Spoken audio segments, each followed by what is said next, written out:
Hello, everyone, and welcome to the Ignorant Intellectual on Media. Today, I thought we would do a thrift store haul or a mixed haul. I guess it would be a mixed haul because I did get stuff from a thrift store, but I also got stuff buying privately off of, like Facebook Marketplace and things like that. So it's probably a mixed haul. All right, so I haven't picked up a lot of stuff lately. That's why you haven't seen as many, of these type of videos that I usually put out, like, a couple a week or once a week or whatever. But it's because I haven't picked up much stuff lately, but it's built up enough that it's worth making a video, and so I thought I would. All right, so what should we start with? All right, let's start with the book. Okay, so I picked up Man's Search for Meaning by Frankl. All right, so this book, if you have not read this book, I would highly suggest that you read this book. Frankl is basically a psychotherapist. But he was like a kid during World War II, and he survived the Nazi concentration camps. He was in a concentration camp, but he survived it, and he goes. It's almost like a memoir of that time. But he takes it and uses it as a psychological teaching, in that in such an awful place, how did people survive? And he came up with like 3 ideas of how some people in these concentration camps survived and others didn't. I mean, other than the Nazis killing them, obviously. But how do you survive such a depraved existence without losing your mind or whatever, right? So he goes through the 3 things that helped him and helped others survive that, and they're really good rules for life. If you really, really want some good rules for life, read Man's Search for Meaning by Frankl. It will change the way you think. All right, so that's number 1. Also, I got these as well. So there's numerous times I've gone to thrift stores and other places where I found one of the 3 books, or sometimes 2, but I've never found all 3 of them, and I've never found them. Well, I think once I found all 3 of them, but 1 was a hardcover and 2 were soft covers. So I've never found all 3 of these books together in hardcover form until now. And that's these 3 books by Margaret Atwood. They're the trilogy, the MaddAddam trilogy. So you have Oryx and Crake. You have The Year of the Flood. All right. And you have MaddAddam. And basically, it's a trilogy of, I don't know if you like dystopian fiction, but if you do, it's my favorite. Margaret Atwood is like an icon in this. She wrote The Handmaid's Tale, which is an extremely good book. Probably, like if I was to argue what is the greatest book to ever come out of Canada, it would probably be that one. And 20 years later or whatever, she ends up writing this trilogy, basically about a futuristic world. Well, in The Handmaid's Tale, what she said is, I wonder what a world would look like if women, because of disease or whatever, they stopped having the ability to give birth. What would happen to society? Where you only had a very small amount of people, women, that were able to give birth. What would society look like? And she created a whole world for it in The Handmaid's Tale. Well, she did the same thing, but this time it's what would a future world look like, where there's, a virus that changes, the nature of life, right? And she ends up going through 3 books of what this future world looks like, and it's pretty creepy, but it's very interesting. It's like you end up reading it, and you like the first book I sat down and I read it in like 2 or 3 days, and then the second book, it just came out after that, so I picked up that book and I read that one in like 2 or 3 days. But the third one hadn't been written yet and published yet, so I was waiting the longest time for the third one. And then when the third one came out, I totally forgot half the stuff that I read with the first 2 books, and then I realized, well, if I'm going to read the third one, I probably should read the first 2 over again, because it's been such a long time, like 2 or 3 years or whatever, right? I don't know how. I think it was like 2 years before the third MaddAddam came out. Anyways, it's a really good trilogy. The stories are within the book themselves. Like each one has kind of an individual story, but they all relate in this world that she's created. They all relate together, all right? and then as you go along, they kind of more and more relate together. But you still need to read all three books in order. But the stories are kind of like contained in each book. But the more you go forward, the more they kind of relate with each other, right? So, so I would highly suggest you read these three books if you really like science fiction and dystopian fiction, right? So, so I found all three of them in hardcover all together in one place, and I went, "Wow, cool!" Because actually, I went up to the shelf and I saw two of them, and I went, "Oh, that's disappointing. It would be cool if they had the other one, because the other one that wasn't there, there was two like right beside each other on the shelf. It was the second and third book. It wasn't the first book, right? So then I'm looking further down the shelving, and there's the third book in the first book in hardcover. Oh, cool! So I went back and got the other two. Now I have all three of them in hardcover. All right. So really cool. All right. What else do we have? Okay, we have this book, which has no name on the cover, but if you turn it this way, it's the Glorious Quran. So it's basically a paperback version of the Quran translated into English, all right? And it's translated by Mohammed Marmaduke Pickthall, all right? All right, so, and it comes out of New York.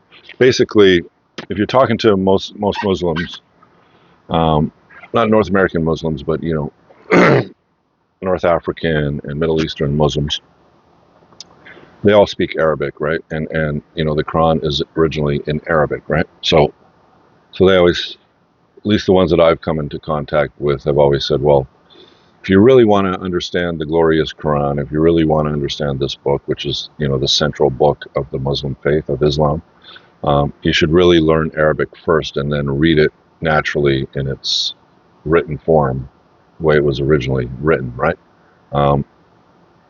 Rather than reading a translation into English. But I'm not great at learning new languages, so the closest I can come to reading the original is to read the translation. And this is one of the translations. There's lots of translations of the Quran out there that if you want to read it, you can in English, all right? There's another religious book, actually, the Gita, all right, which is basically that section of that larger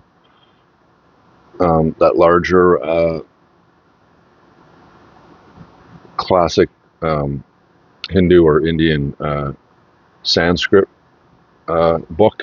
I can't remember it. I'll put it here.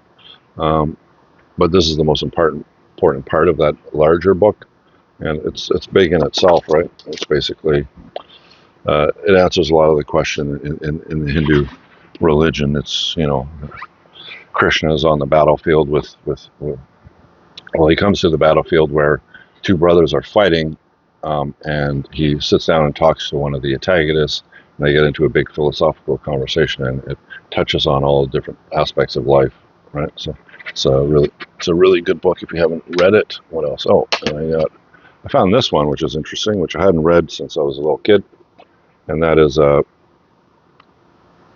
You There, God? It's Me, Margaret. And basically, it's kind of a depressing book, but Judy Blume is famous for writing children's books, right?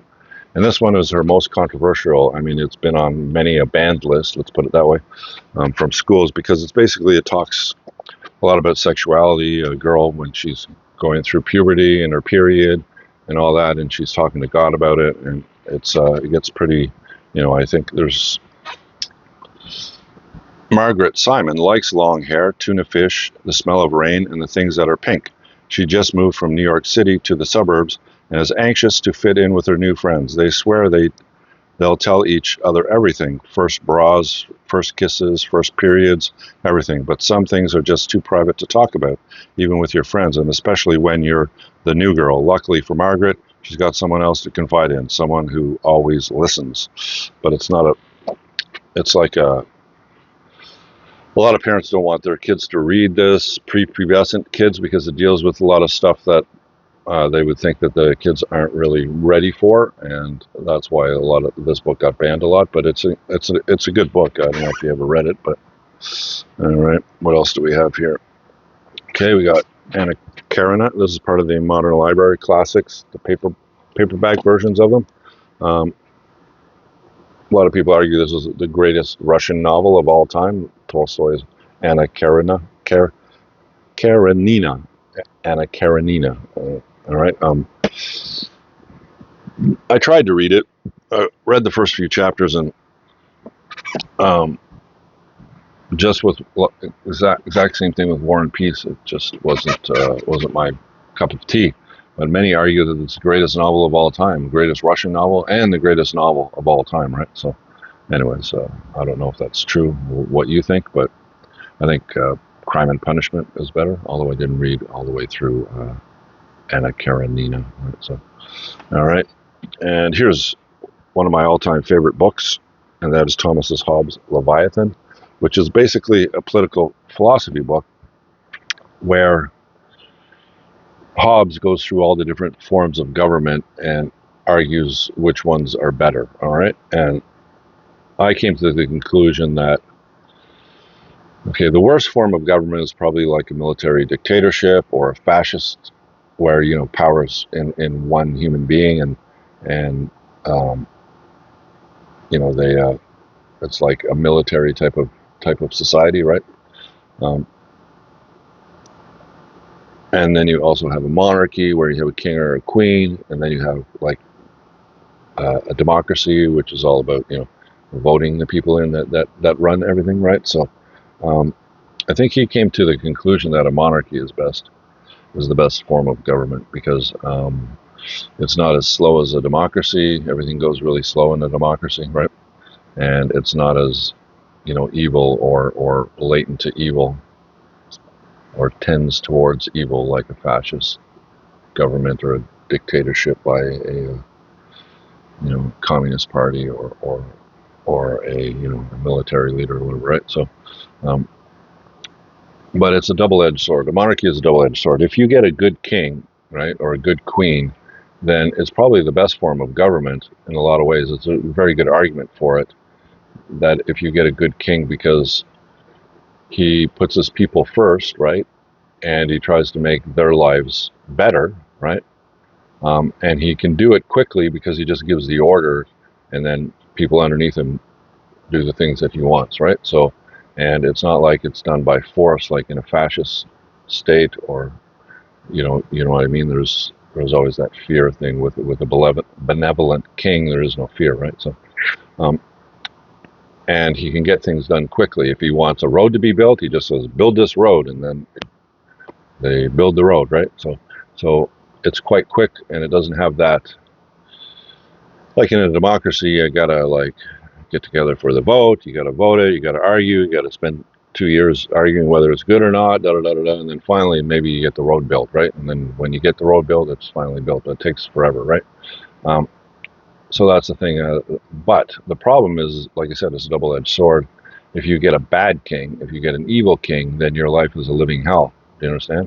So most people will pick democracy because, especially constitutional democracy, where you have a core set of values that are written in a constitution that makes it very hard to change them. Like a normal law, it's quite easy, but it gives you the most freedom. But everything is done slowly. And so that's what Hobbes talks about in Leviathan. There's all the different, he kind of mixes in Christianity into it as well, and the nature of man as well. This kind of thing. But overall, it's like he goes through all the different forms of government, forms of a way of putting society together, and which he thinks is the most just and the most right. All right, so that's Leviathan. I think that's all the books. Then I was in a thrift store, and I found this. Look at this beauty. All right, now it's the complete, the complete box set of The Wire, which is a great show. If you haven't seen The Wire, you should really watch it. It's 5 seasons. It's great. It's all about this area, this housing area, like low-income housing area or whatever, project or whatever in the United States. And it's like a big, huge drug-infested den where you understand what I mean? It's all set up through the apartments and everything else. It's like this it's like its own society, right? And then, the police infiltrate it, and The Wire is, putting wiretaps on everything in order to bring all these people to justice or whatever. It's extremely good series. Lasted 5 seasons. Anyways, this is all the DVDs are in it. They're all unscratched. It's a really nice box set. Nothing's damaged with it. And I got it for like $5. Do you believe that? $5 for this thing, right? It's great. So I think I'm going to watch it. I've already watched it like when years back. I think I'm going to watch it again. All right, what else do we have here? Okay, so we have Fanfare La Tulipe, which is a French film put out in the Criterion Collection. This is the DVD version, not the Blu-ray or 4K version. I don't know if it has a 4K, but I know it has a Blu-ray. Number 451 in the collection. I didn't have it. Like I said in previous videos, I would prefer to have the Blu-ray. I don't really care if it's a 4K or a Blu-ray, but I prefer to have the Blu-ray. But my object is to collect all the movies in the Criterion Collection, and if I wait around to find a Blu-ray when a DVD is readily available, I may not see 451 again, because I'm not buying any of these new, right? 451 again for years, right? So why not pick it up on DVD, and then I have it in my collection, and if I do see it eventually on Blu-ray, then I can just replace it, right? So but in the meantime, I have now 451, and I can move on to the other numbers, right? So basically, legendary French star Gérard Philippe swashbuckled his way into film history as the peasant soldier Fanfan in Christian Jacques' Devil May Care romantic action comedy. Fanfan La Tulipe. All right. It's one of the all-time favorite French films watched by French people, right? So I haven't seen it, so I'll have to watch it.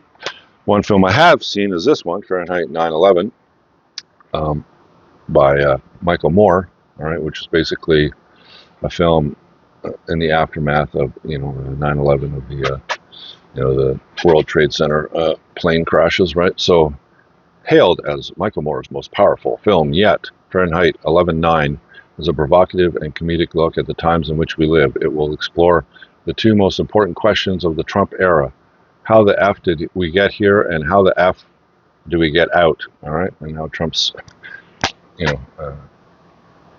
après Obama, Trump's back, right? So we'll see if he ends up getting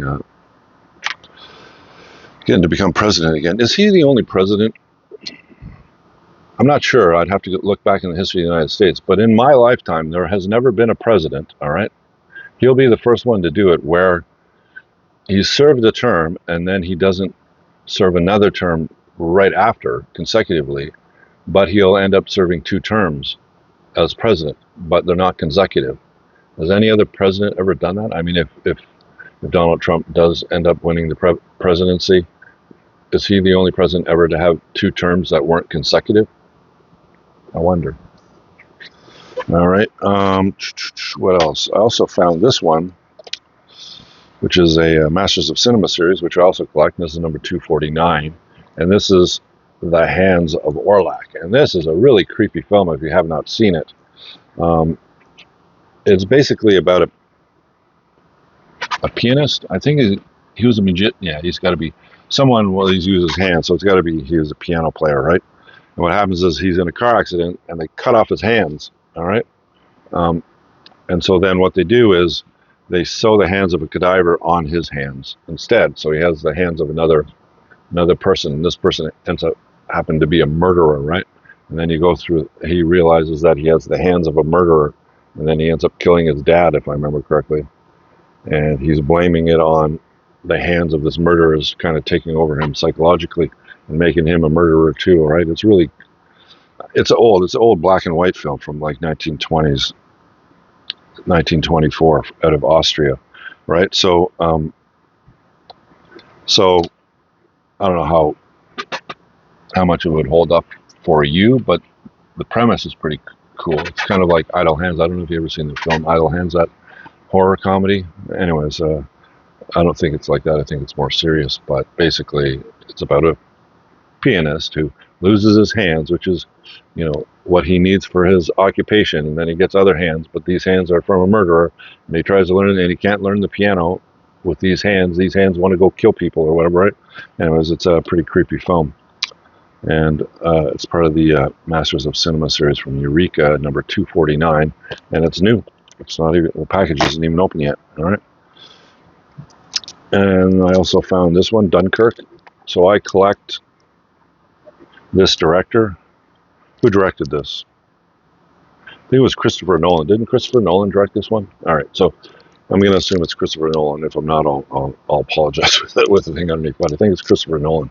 And it's Dunkirk. This is basically about a World War II, where didn't they storm the beaches of Normandy, and Dunkirk is somewhere along there, and then like hundreds of thousands of Allied troops end up getting caught in the middle. They're stuck, and they can't, and all the Nazis are coming in to murderize them. And then what happens is, the Allied side just sends all of its forces to save all these guys, and then all hell breaks loose, right? So it's one of the most famous battles of World War II or whatever, right? So Christopher Nolan takes on a war film. All right. So I collect Christopher Nolan films, so I collected that. And this one is one of my all-time favorite films as well, and that's Fiddler on the Roof. And this is basically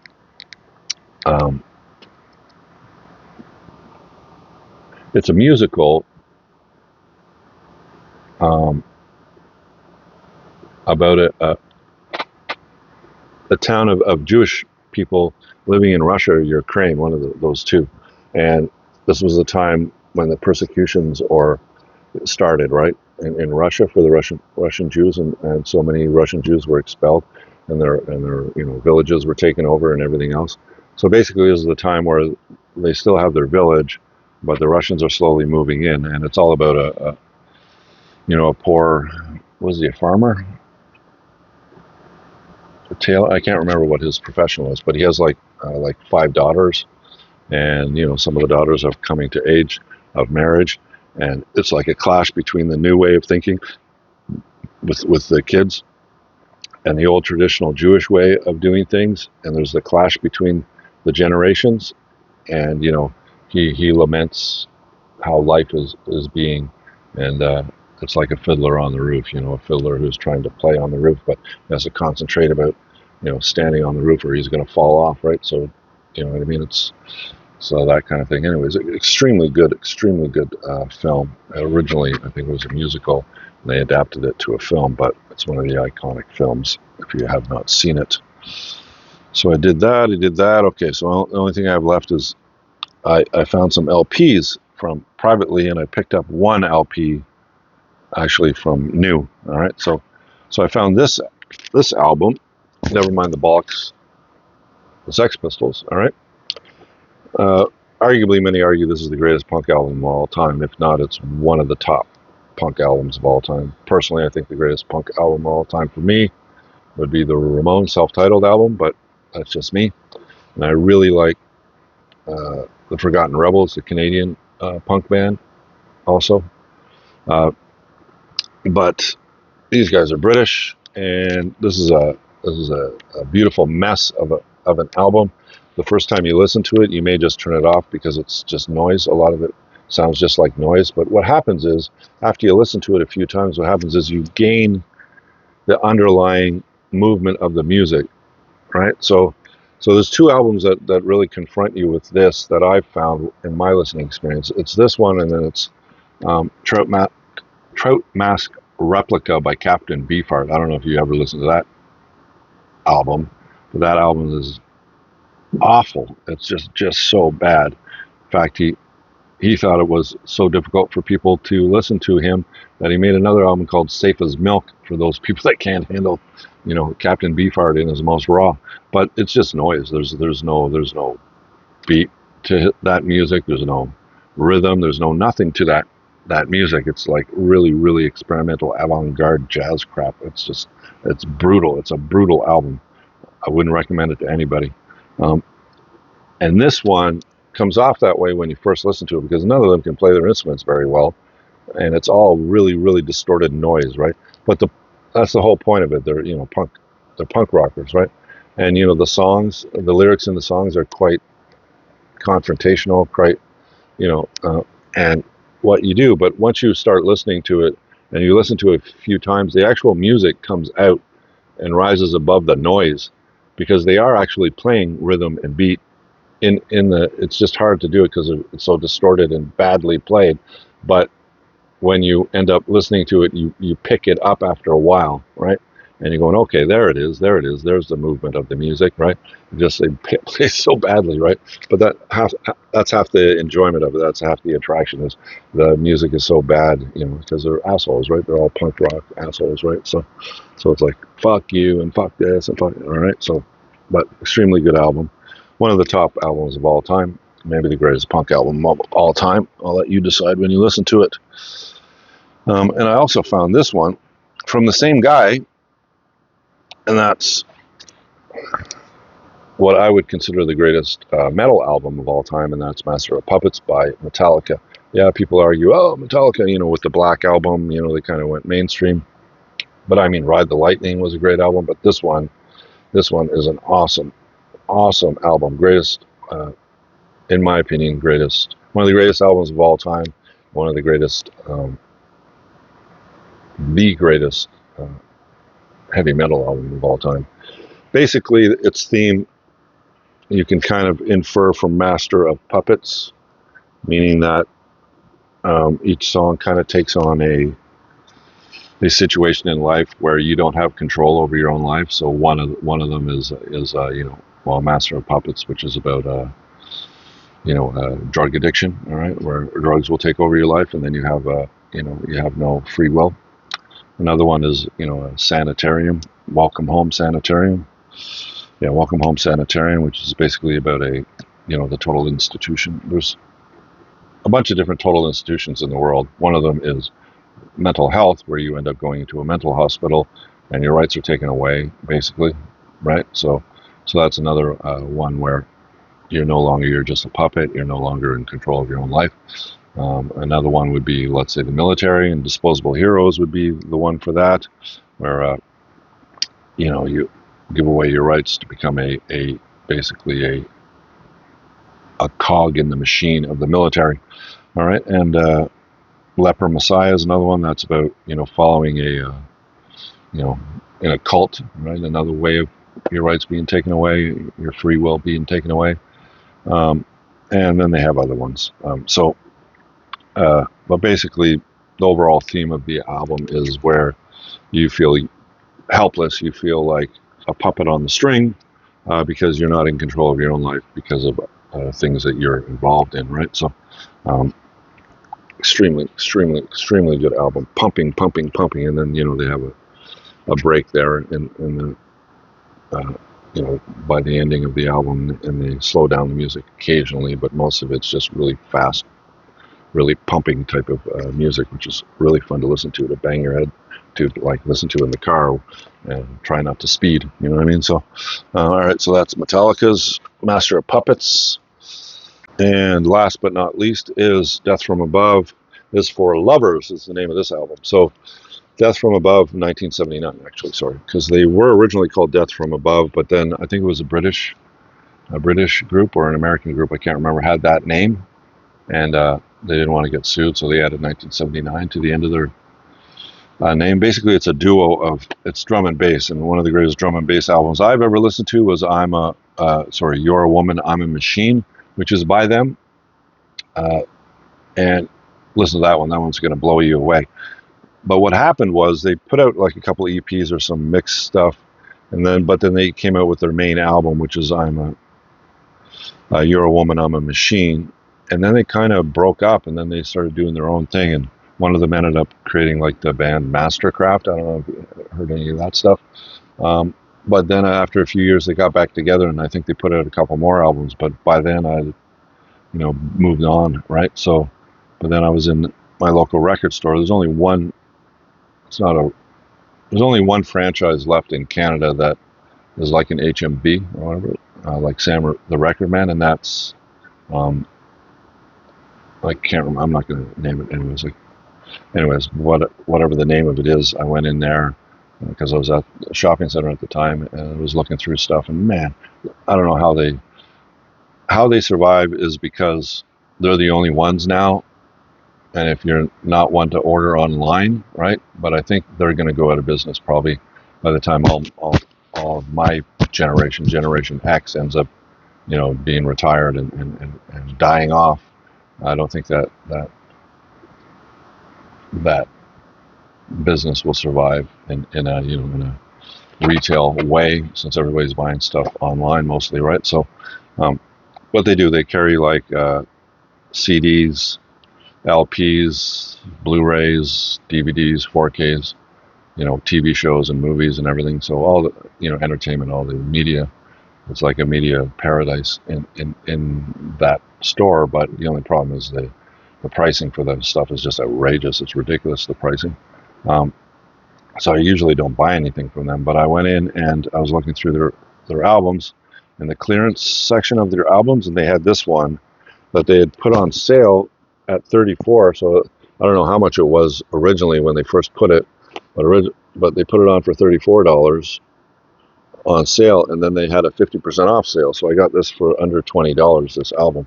This one is, I think it's their third or fourth album, but I haven't listened to it, because like by the time they got back together and started putting out a few more albums, I had already moved on. I wasn't listening to music as much.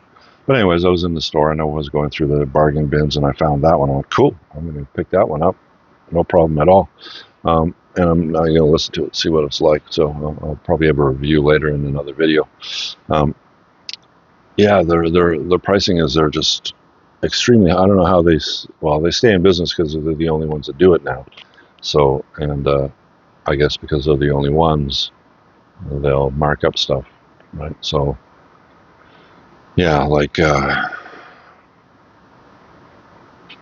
they had one in their Arrows, the Warriors. He put out a nice box set recently, Arrow did, of the Warriors, that 1979 film about, the Coney Island, the Warriors. They're like a gang, and they're all getting together. All the gangs of New York are getting together in the Bronx for the leader, because the leader called them all together. The leader of the largest gang in New York called them all to a meeting because he wanted to discuss something with them.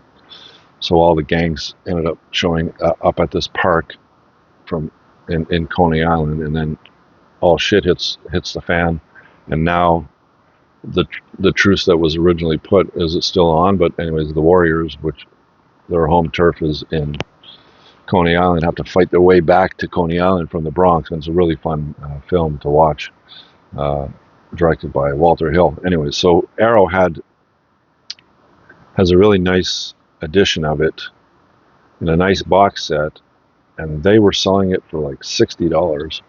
$60 for one movie. Imagine if you're a movie collector and you want to collect all your favorite films, and you have, let's say, 200 or 300 films that you really like, and you're paying $60 each for them. You know what I mean? It's just a ridiculous price. And then they had the stripped down version of it, just the stripped down version, 4K or Blu-ray of it, and it was $49.99. I'm going, what's going on here, right? So yeah, and they were selling their Criterions for $52.99 or higher, and I don't know how if you want to buy boutique cinema label stuff in Canada and you don't want to go through all the import stuff by buying, let's say, directly from Criterion or Arrow in the United States, or have it imported from there is a Canadian distributor of all that stuff, and you think I can remember their name? I'll put it here. If you're in Canada and you want to buy this stuff new, you don't want to go try to find it used, or you don't want to go to that retail spot that it's ridiculous pricing.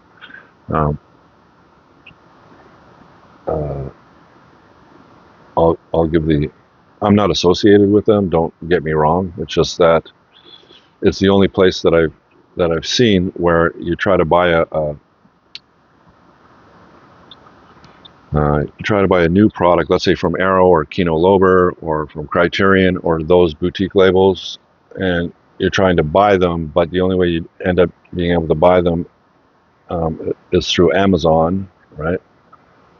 Unobstructed View is the name of it. All right, so Unobstructed View, they're a Canadian distributor, and you can get boutique stuff through them. It is more expensive, obviously, than it would be if you bought it in the United States, but with you know, with the exchange rate, and then the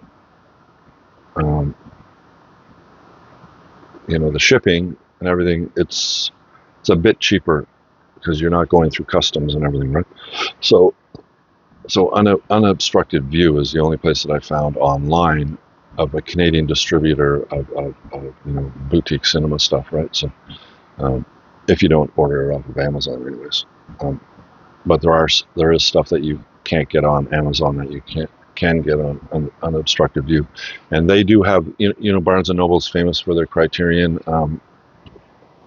50% off sale that they have, like, I think it's twice a year, where you can go in Barnes and Noble and buy Criterion movies for half price. Well, Unobstructed View does that as well, but they don't do 50%; they do 35%. So I can't remember when it is, but I think it's the same time that Barnes and Noble have it. They have it, but it's 35% off. So you can get a really good discount, but it's not 50% off of Criterion's on Unobstructed View, when I think the Barnes and Noble sales are on in the United States. I think it's around that time, but don't quote me on that. And like I said, I'm not affiliated with them in any way. They're not paying me for it. It's just when I come across something, I'll let you guys know. Maybe you can let me know if there's something better, but all I found is Unobstructed View so far.